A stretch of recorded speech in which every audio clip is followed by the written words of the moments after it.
Existe discrepância entre a mensagem de Jesus nos evangelhos e a mensagem de Paulo nas cartas? Esses dias eu ouvi um cara que eu gosto bastante, um filósofo, o Karnal, falar isso. E lá no nosso webinário, a gente tirou essa dúvida com os estudiosos da área, com quem realmente estuda a Bíblia no primeiro século, com as línguas originais. Confere esse trechinho aí que você vai adorar. Mas antes, é o que eu sempre peço, cara.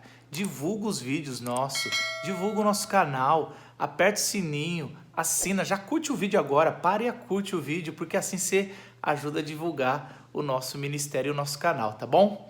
Dá uma olhada no vídeo. As diferenças, Paulo e Jesus. Porque tem muita gente que chega para mim e fala que quando chegou na universidade, o professor vai falando que o cristianismo que a gente tem hoje tem nada a ver com Jesus, só tem a ver com Paulo. Vamos dizer que você seja doutor em biologia. Qual Certo. autoridade você tem para falar de física nuclear?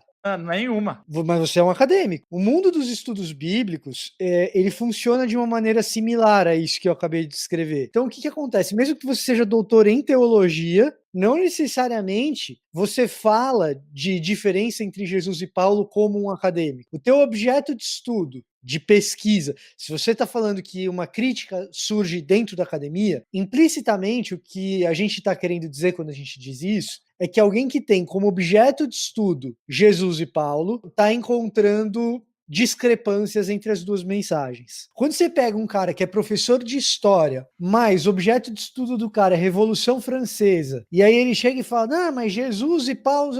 Tá, ele é professor de história, tal, ele é doutor em história, a pesquisa dele é na área de história. Ele poderia estar trabalhando em historiografia do primeiro século e origens do cristianismo e falar de algo do gênero. Mas se esse não é o objeto de pesquisa dele, ele tá dando um pitaco, talvez um pouquinho mais qualificado do que uma pessoa comum no meio da rua, mas você não pode dizer que essa crítica tá surgindo de dentro da academia. Mesmo ele sendo um acadêmico, mas ele é de outra área, ou da mesma área, mas de outro foco, outro lugar, né? Exatamente, um teólogo sistemático que fizesse essa observação, mesmo o cara sendo teólogo, mesmo sendo doutor em teologia, ainda assim eu teria reservas, assim, beleza, essa crítica desse teólogo sistemático, ela se deu de que forma? Isso é um paper publicado numa revista acadêmica séria? Ou o cara simplesmente soltou isso e falou em algum lugar? Assim, existe dentro da academia hoje gente que encontra, sim, discrepâncias entre a mensagem de Jesus e Paulo, mas isso é minoritário, isso é gente nadando contra a corrente. Quando é que essa visão foi mais forte? Me dá a impressão, ela ganhou uma força assim no começo do século passado. E aí as pessoas, elas vão e leem agora.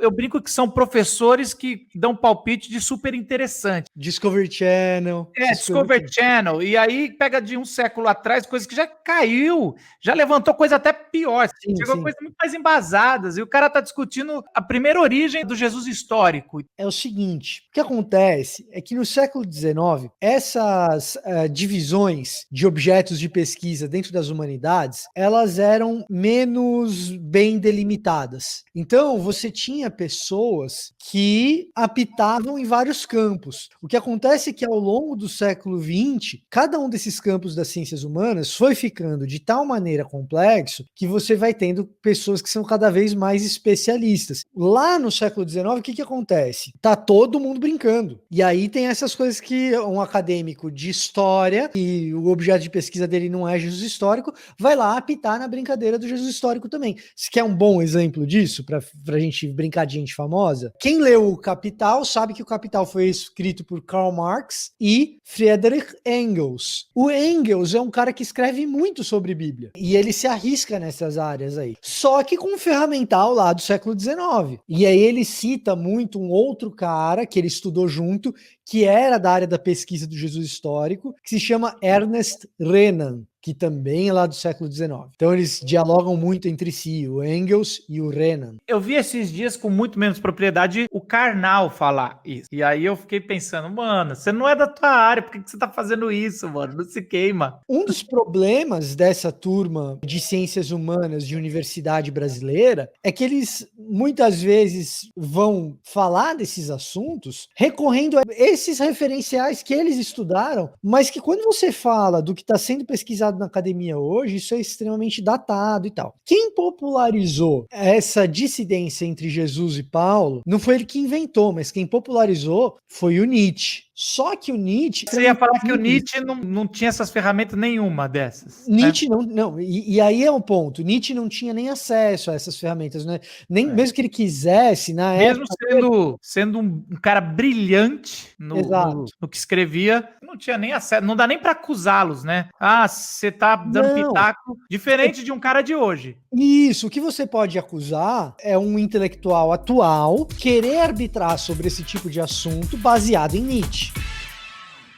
Esse é só um trechinho de várias lives que a gente está fazendo sobre como aprender a ler a Bíblia. Se você quer aprender mais, clica no link que está aqui embaixo. Lá você vai encontrar outras lives, vídeos com dicas para ler a Bíblia e o nosso curso que está fantástico, que quer capacitar você para ler a palavra de Deus e entender o que está revelado aqui para a sua vida.